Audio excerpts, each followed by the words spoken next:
এই হাসসালাম, আসসালামু আলাইকুম। আশা করছি তোমরা সবাই ভালো আছো। এই তো দেখতে পাচ্ছ আমার রাজকন্যা। ও বললো আম্মু আজকে আমার ভিডিও দিয়ে ভিডিওটা স্টার্ট করো।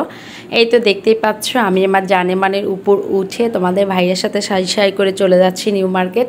আজকে আমাদের একটা বিশেষ কাজ ছিল, যার কারণে তোমাদের ভাইয়া আমাকে একটু নিউ মার্কেট নিয়ে গিয়েছিল, কারণ আমাদের একটা প্রয়োজনীয় জিনিস কেনার ছিল, সেটা কিনতে আমরা নিউ মার্কেট গিয়েছিলাম। আর এই তো এখানে দেখতেই পাচ্ছ কি বলবো, এইটা বলতে গিয়ে আমার গলাটা জড়ায় আসছে, কারণ আমার কান্না পাচ্ছে। আমি একটু পরে বলছি। আর এই তো এখানে দেখতেই পাচ্ছ আজকে যা যা রান্না হবে তার জন্য কাটা বাছা করে নিচ্ছি। এখানে আমি আজকে শাক রান্না করব আর পেঁপে ভাজি করব, তো কাটা বাছা করে নিচ্ছিলাম। আর পাশেই তোমাদের ভাইয়া দেখতে পাচ্ছ কাঁঠাল উঠাচ্ছে। আর এই কাঁঠালটা কিন্তু আমাদের এখানে কিনিনি আমরা, এটা আমাদের গ্রাম থেকে পাঠানো হয়েছে, আব্বু পাঠিয়ে দিছে। আসলে মানে একটা না, এক একজনের ভালোবাসা এক এক রকম হয়। বাবার ভালোবাসা একরকম হয়, মার ভালোবাসা একরকম হয়। আর পাশে দেখতে পাচ্ছ এই তো রুহি বুড়ি আইস ললি খেয়ে এতটা মজা করছে বলার বাহিরে। ও ঠান্ডা লেগে যায়, তারপরও কিন্তু ও ঠান্ডা খাইতে খুব পছন্দ করে, আইসক্রিম কিংবা বরফ দিয়ে শরবত। ছোট বাচ্চা বুঝে না কিছু।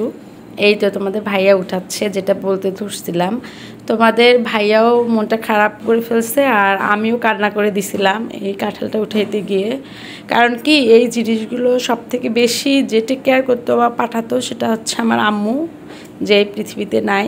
আর হয়তোবা আম্মু চলে গেছে জন্য বলবো না, হয়তো কিছু বা কেউ না থাকার কষ্টটা যেমন, আবার অন্যরা আপনাকে যারা আছে তারা কেমন করে, এটাও কিন্তু দেখার বা বোঝার।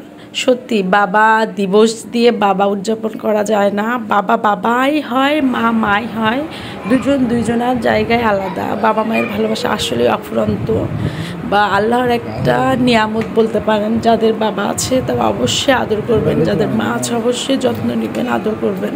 এই দুইটা না জান্নাত আপনাদের, এই দুইটা চলে গেলে আর ফিরে পাবেন না। আর এই তো তোমাদের ভাইয়া কাঁঠাল উঠে আমাকে দেখাচ্ছিল, একটা কাঁঠাল একটু গজায় গেছে, কারণ অনেক দেরি হয়ে গেছে তো এই জন্যই। আর এই তো আমার রুহি বুড়িকে দিয়ে শেষ করছি, ওর আনন্দ দিয়ে। আজকে আমার মনটা বেশি একটা ভালো নাই। সবাই আপনারা আমাদের জন্য দোয়া করবেন, ভালো থাকবেন। আল্লাহ হাফেজ।